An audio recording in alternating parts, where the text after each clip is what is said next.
is Michael Yates, and I am an ETEC 540 student at the University of British Columbia. Welcome to my video documentary describing a pre-digital communication technology, one of the first iron manual presses, the Columbian. This video was created using PowerPoint 2016 and the Camtasia add-on.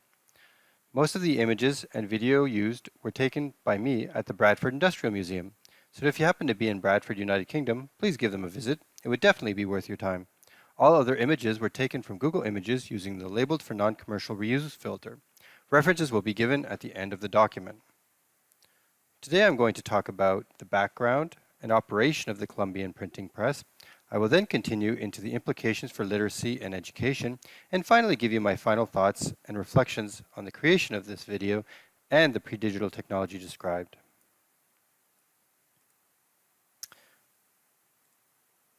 The Columbian printing press was invented by American George Clymer, a Philadelphia mechanic. Clymer began building wooden presses in the 1800s, then later versions of the new iron presses from Europe. His Columbian was original, not only for its extravagant design, but also for its levers and counterweights. It was well received, although its cost, at $400, was more than twice the price of a wooden press. Clymer was not satisfied with the market he found in the United States, perhaps because printers were not ready to give up on their old wooden presses. So in 1818, he took his business to England and found much greater success. Operation. The Columbian printing press was a marvel of its time, but it was still a manual piece of equipment, and all aspects of the printing process were done by hand. This means a typesetter started with thousands of characters and painstakingly arranged them into the printed work.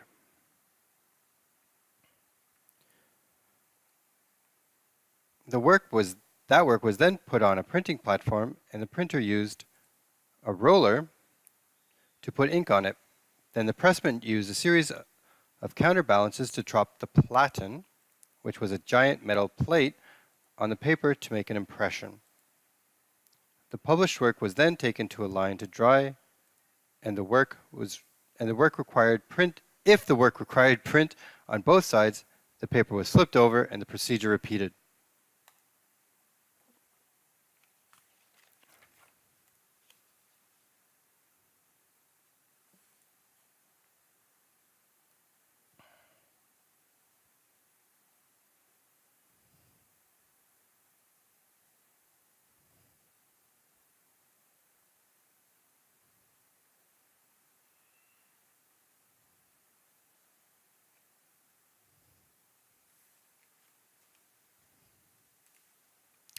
Now we see a volunteer at the Bradford Industrial Museum demonstrating how the machine works. It is interesting to note that this gentleman is in his 80s and apprenticed on this type of printing press in the 1950s, which means this type of press lasted well over 100 years. In fact, there were a few of these machines in use for proofing well into the 1970s. This gentleman had many interesting observations about how printing was back then versus how it is now, which I will touch on in my thoughts and reflections.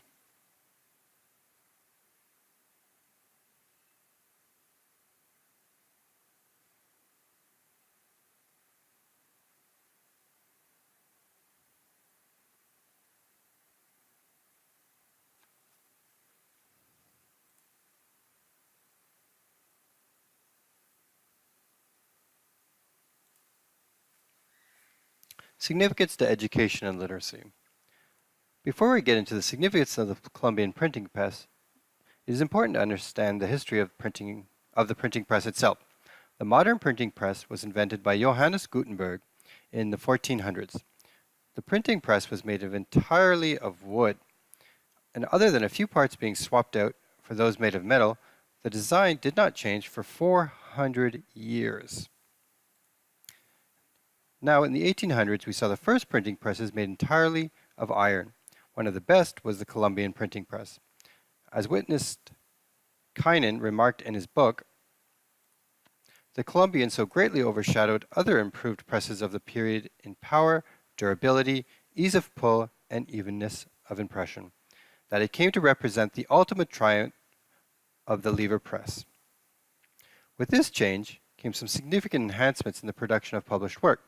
The first being the ease at which the pressman could operate the machine. As reported by Kynan again, Stowers asserted it was capable of 10 times the power of the old wooden press at the expenditure of 1/10 the labor. Just as an example, the following quote on the old wooden presses by Pollock shows the pain and labor required for using a wooden printing press. The old press, the two-pull wooden hand press, required great and continued muscular strength, so much so that many who worked at the press continually, as I have seen, have become deformed, the right shoulder becoming enlarged, and the wall of the chest being driven against the left shoulder depressed it, and so the body in walking became sidewise, the right arm and shoulder being in advance of the rest of the body. All pressmen, too, had a discrepancy in their feet, for the right foot, always placed on the step when the pull was made, that foot always became enlarged beyond the other, and the rider is a living example of this discrepancy. So what this means is that the new iron presses caused much less physical strain on the pressmen, which allowed them to work for longer and extend their careers. This would allow them to create more published work over a longer period of time. As for the Columbian, in the video you saw an 80-year-old man was creating an impression with no physical strain.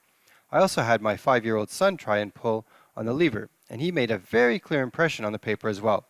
Now this leads us to the speed at which the iron presses could produce impressions versus the older wooden presses. According to Kynan, a skillful pressman ran off 250 copies an hour on it. A Columbian printed on one side only, as opposed to the older wooden presses which Pollock reported. Ross states that it probably reasonable to regard this a speed of 190 to 200 printed sides of paper per hour as the normal rate of the wooden press throughout the entirety of its history. Which means that not only did the new iron presses cause less strain on the pressmen, they were more efficient in their design, which allowed them to create more copies per hour. Now this is incredibly significant to education and literacy, given that there was no television, so most literature had to be printed. Pressmen working longer on a more efficient machine meant more textbooks and literature could be published. Another improvement the iron presses brought with them was a larger print surface. This means that advertisements and flyers could be printed on a larger piece of paper, which coincidentally became mass-produced in the mid-1800s. This had a significance of having printed works create more of an impact on potential customers or just getting a message out quicker. I think it's best to think of the Columbian printing press as the first photocopier. It was used to replicate one piece of work multiple times at varying paper sizes. 50 years after its advent, rotary printing presses were invented, as were linotype and mimeograph machines. So to print newspapers and such, it had a relatively short lifespan, but as a proofing tool / photocopier, it was in active use until the 1970s, which pays homage to its quality design and durability. Hello everyone, I'm here in lovely Des Moines Park. I just recently watched an ETCE 565M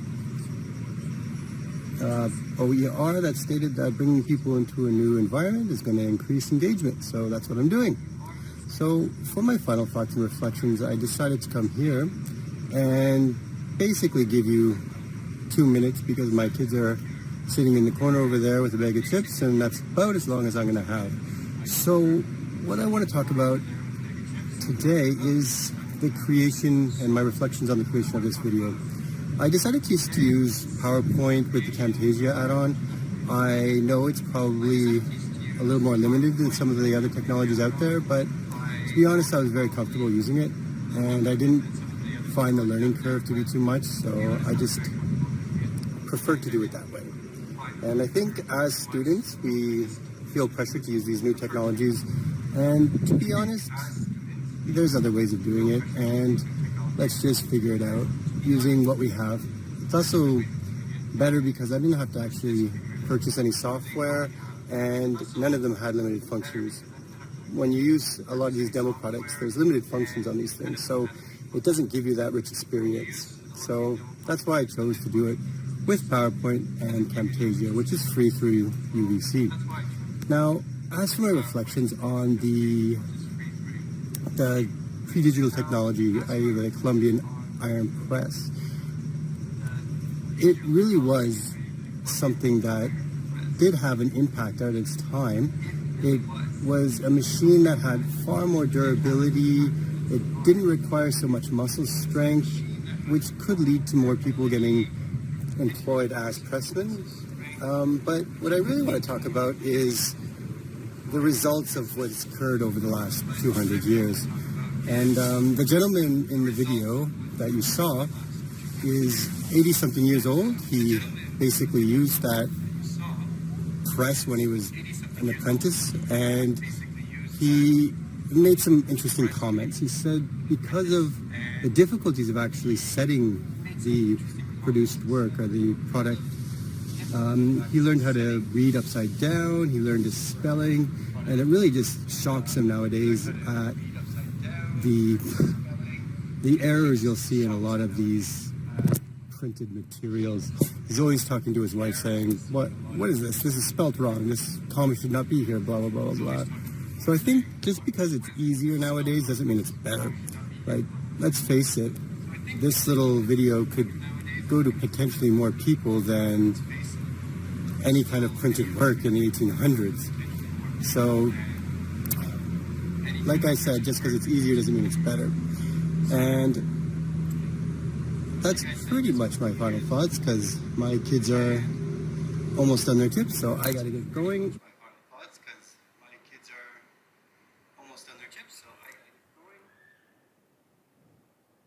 Here are some references if you're interested.